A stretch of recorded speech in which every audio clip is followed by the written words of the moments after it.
Hi, this is Dr. Scott, and today we're going to get into the next part of our series. I'm probably going to do several portions of this because we're hitting out the point of end the Fed. Because when you think about this whole thing, the center point is to end the Fed. And I'm going to show you how the world is not seeing it. Okay. So, in the Fed, what happens to the IRS here? Okay. So, let me just show you a couple little PDFs or JPEGs here. And Scavino puts this out here: time to abolish the IRS. If he had said that 4 or 5 years ago, people would have been wigging out, right? But I'd been saying that literally years ago. I mean, and I'm going to show you this, by the way. I'm going to pull back here. I'm going to pull back on this. Oops, I can't do that yet. I got to pull back and show you this. This is my YouTube channel. Oh, sorry. Let me open it up a little bit bigger. And so this is the beginning of the YouTube channel. You can go to on the YouTube channel. If you don't know how to find me, drscottyoung.com, then you can go directly to the YouTube channel to find out which one it is. It's got 75K on it. Okay. So then you can kind of go to playlists. That's the easiest way to find specific areas with that. So just to go down directly from, the top of those lists, we're just going to go just for the heck of it to the very, very bottom. Sorry, it doesn't let you, arrow all the way exactly to it. So it rotates through there, right? And you see I weighed a lot more then, right? So I'm 192 today, and I'm always the guy that, that was always drawn on the board.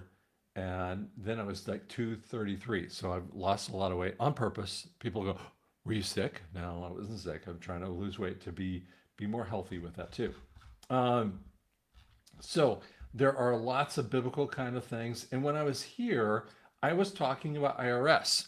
When different areas of time, I was talking on this one, I was talking a lot about the IRS with that too. So there are times and points in times I was getting on to the IRS and just different areas that you kind of see through that. And I could spend a ton of time just going over when I was dealing with the IRS. So that's just proof that, yes, I was talking about it in different areas, in different ways. Here's, small business taxes, right? That's IRS conversation years and years and years ago, right?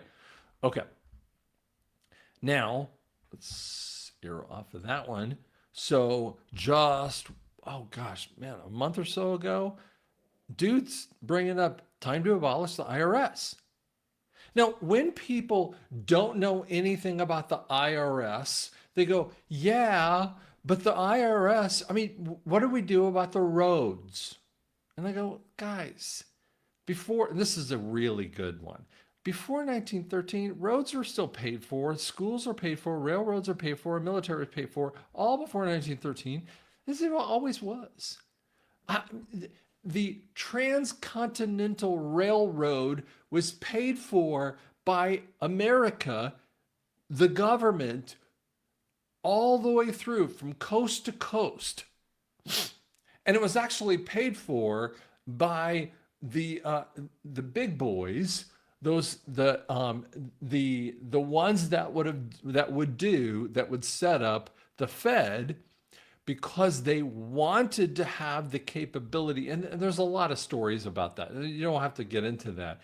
But there was a profit to be made by having that transcontinental railroad. Okay. So there's easy ways to privatize that. So listen, the IRS does nothing to do with schools, roads, or railroads. What pays for those things?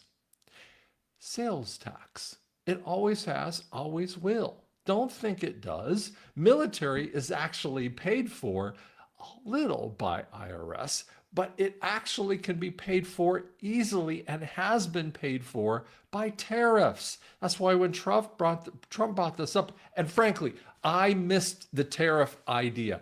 I didn't see it. Now, sales tax on a federal level can actually be done, but what if Trump never does this a national sales tax and just does a tariff? I'm cool with that. I'm cool with that. And I'll be happy to be wrong about that. If you went back on my videos and said, you said they would do a national sales tax, but he's going to do a tariff. And I'm like, guilty.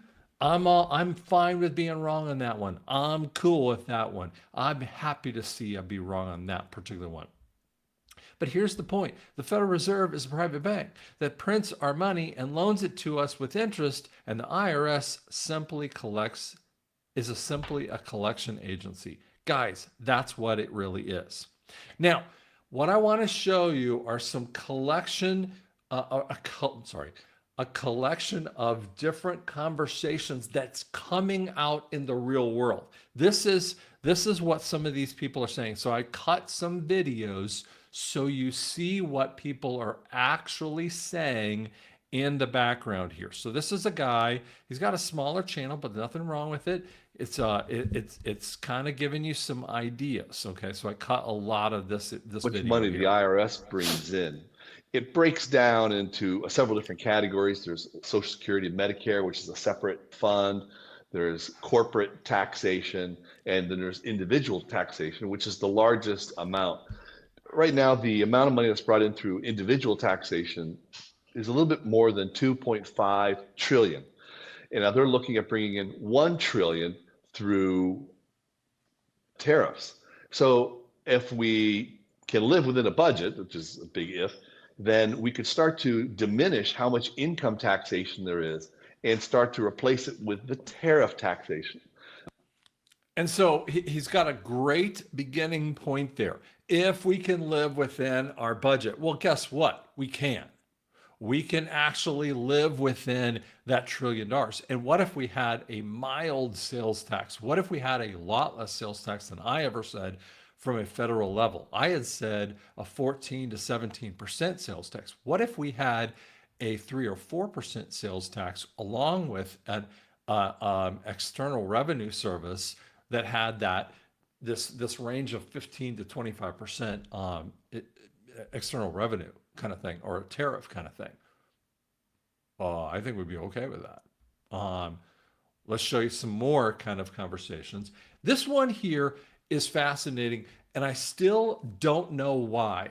I want you to see what NBC News says, and we're going to listen to the whole thing, and then I'm going to talk about this here. Okay. Billy Long was brought in for incredibly short amount of time frame. Billy Long was brought in by the Trump administration, and then he was fired to the IRS, brought in. He hates the IRS. And then he was fired, and then he was brought along to be the ambassador to Ireland. It's very strange. It's probably going to take a long time to figure out what actually occurred, but listen to what they say. On Friday, removing the Internal Revenue Service Commissioner just less than 2 months on the job. Billy Long was already the 6th person to head the IRS under the Trump administration this year. Sources telling NBC News he's going to be temporarily replaced by Treasury Secretary Scott Bessent. The IRS has faced sweeping job cuts as part of a push from the Trump-created Department of Government Efficiency. Long will now become the U.S. ambassador to Iceland.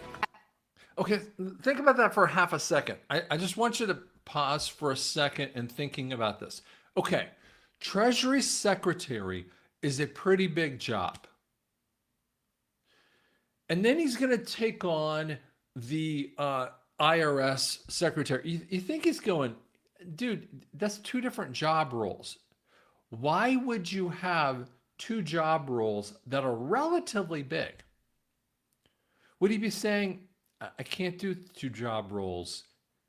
Or would it be a code for saying, one's going away, don't worry about it anyway?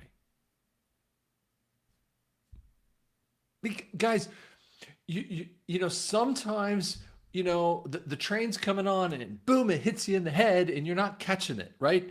I'm telling you, Billy wasn't fired and put out put out and said, get out. He was given the ambassadorship to Ireland.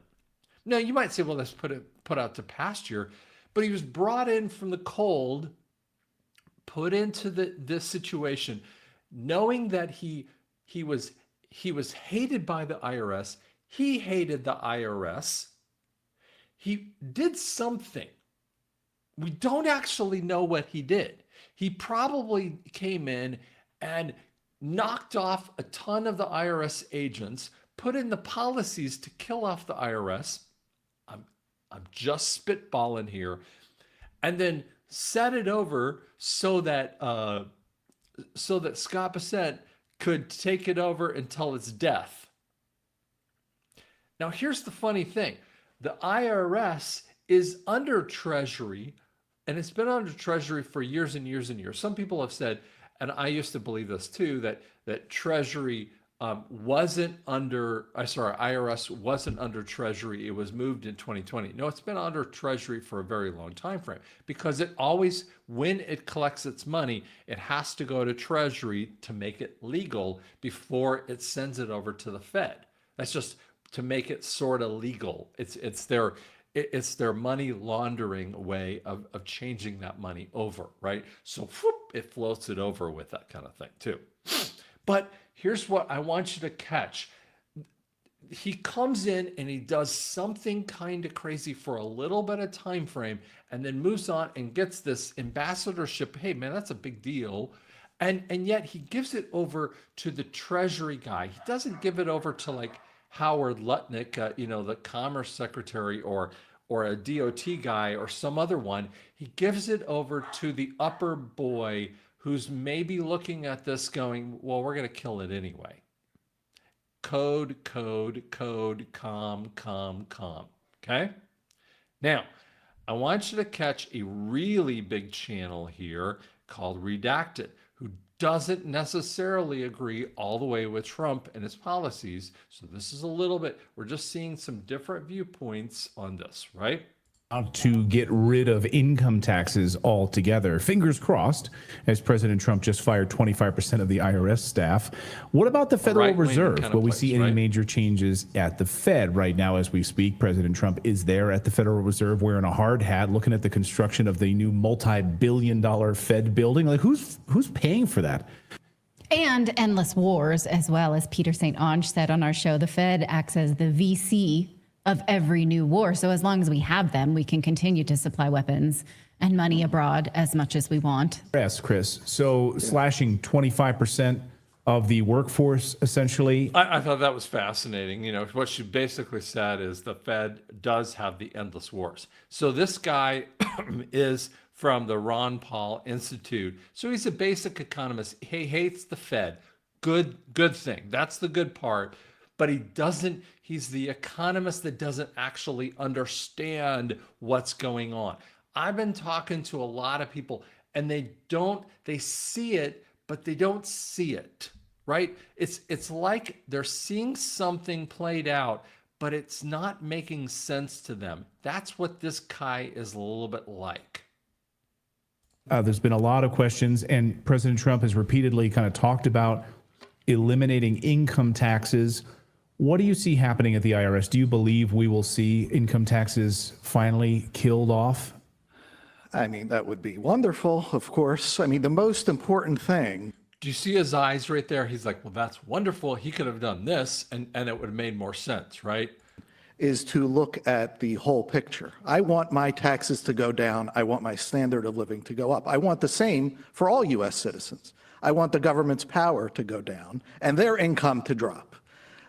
Do you notice how he says, I want my taxes? See, when people talk about taxes, what are they talking about? They're talking about income taxes. And I talk about taxes, I talk about IRS taxation versus sales tax. I'm very specific when I talk about taxation, okay? But see, people like this talk about taxes as an income tax because they're so used to the IRS as taxation with that too. If they just shuffle the chairs, and I don't really care how many IRS agents there are if I'm going to be paying more, whether there's 5,000, 4,500, it may look good. Look, we got rid of all these jobs, but we're still taking in much more money. And the government has already promised they're going to run up the debt, run up the deficit. It's all going up. So, that's the most important part. Is the IRS going to be gone someday? President Trump, you never know. He promised to end the Ukraine war. He's extending the Ukraine war. He promised the Epstein files. He's covering up for Epstein. So you never know with him. What he says from one minute to the next can't be taken seriously. Only when it actually happens can you say, okay, this is the truth.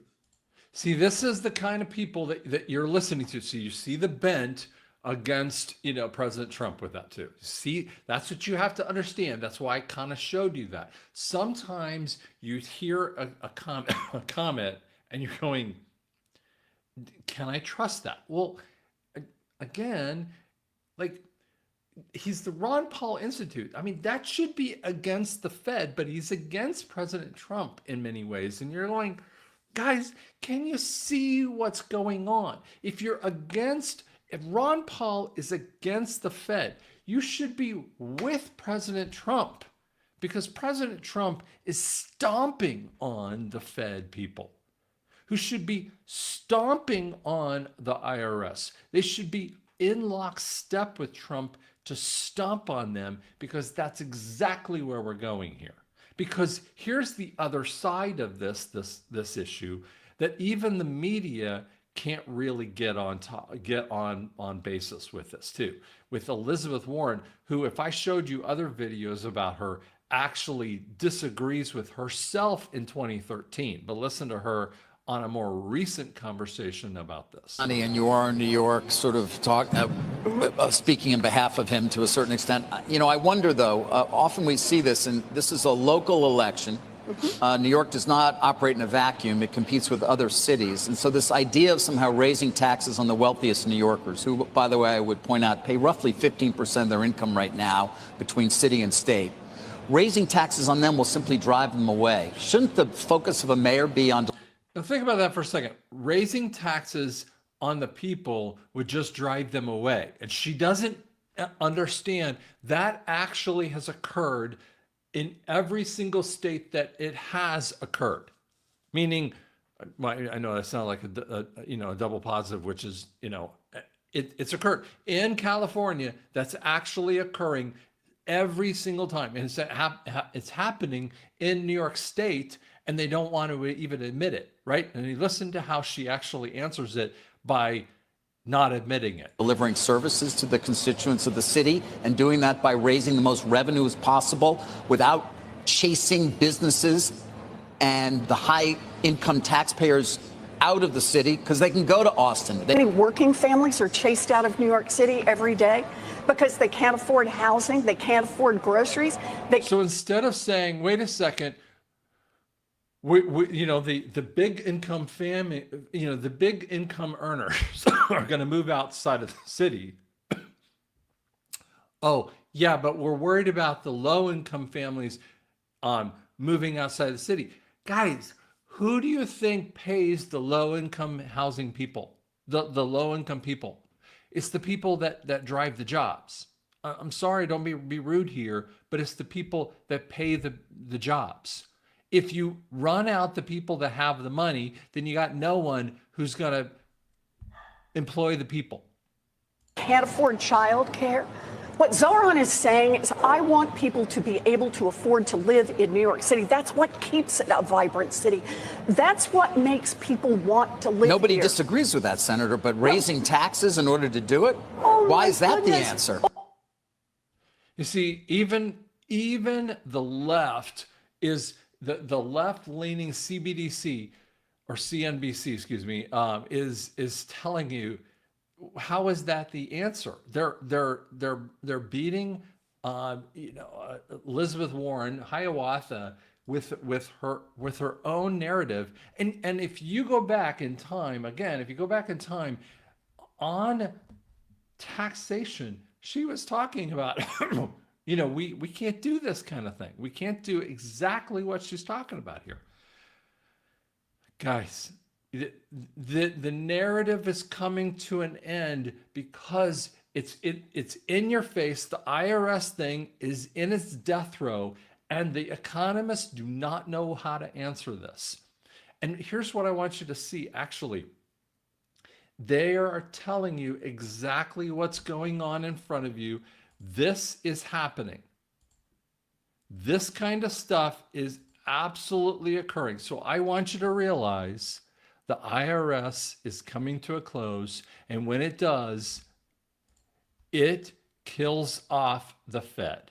So when we lose the IRS, the Fed goes, the IRS goes. They're like, kissing cousins. It's kind of the gross part, right? They are kissing cousins to one another. That's why it's going to be so exciting to see them go at the same time. Thanks so much.